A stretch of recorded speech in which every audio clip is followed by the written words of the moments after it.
సూర్యాపేట జిల్లా నూతనకల్ మండల తహసీల్దార్ కార్యాలయం ముందు మాచనపల్లి గ్రామానికి చెందిన మొరిగాల రమేష్ కుటుంబంతో కలిసి ధర్నా చేపట్టారు.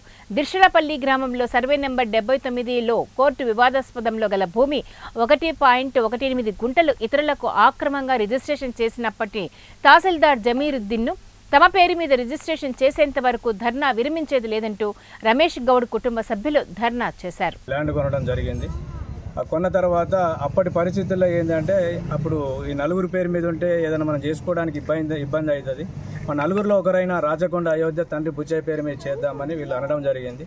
సరే, దాన్ని అందరం కలిసి రాచకొండ అయోధ్య పేరు మీద మొత్తం ఉన్న ల్యాండ్ ఆయన పేరు మీద రిజిస్ట్రేషన్ చేయించడం జరిగింది. ఆ ఒక్కరి పేరు మీద నలుగురు పొత్తుల ల్యాండ్ ఆయన పేరు మీద చేయించడం జరిగింది. జరిగినప్పుడు కూడా మళ్ళీ ఎప్పుడు అడిగినప్పుడు మాకు చేయించే విధంగా ఒప్పంద పత్రాలు కూడా రాసుకోవడం జరిగింది. అలా రాసుకున్నాము. రాసుకున్న తర్వాత ఒక సంవత్సరం తర్వాత రాచకొండ అయోధ్య తండ్రి బుచ్చయ్య ఆయన 30 గుంటల వాటా ఆయన అమ్మడం జరిగింది. తర్వాత రేసు రాములు గౌడు పెదనెమ్మిల ఆయన వాటా అమ్మడం జరిగింది. మేమిద్దరం ఏకస్వామి నేనంటే ఇద్దరి వాటాలు కొనుక్కోవడం జరిగింది. కొనుక్కున్న తర్వాత పట్టా చేయమంటే ఆ బేబాక్ కాగితాలు కూడా రాసుకున్నాము. ఇక 100 రూపీస్ బాండ్ పేపర్ల మీద రాసుకోవడం జరిగింది. వాటిని మేము పట్టా చేయమంటే చేద్దాం. మేము ఇంతకుముందు నుంచి అందరం కలిసి ఉన్నటువంటి ఫ్రెండ్స్.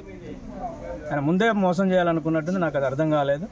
సరే, చేస్తా అనుకుంటా అనడం జరిగింది. ఈలోగా 6 వచ్చింది. 6లో నేను అప్లై చేసుకోవడం జరిగింది. అందులో మీ సేవా నెంబర్ వచ్చింది, ఆర్ఎస్ నెంబర్, అన్ని నెంబర్లతోటి చేసుకున్నాము. నాకు తెలియకుండా ఇక్కడ ఏం జరిగిందో తెలియదు కానీ అప్పుడు ఎంఆర్ఓ గారు మళ్ళీ తెలంగాణ పాస్బుక్ ఆయనకి ఇవ్వడం జరిగింది.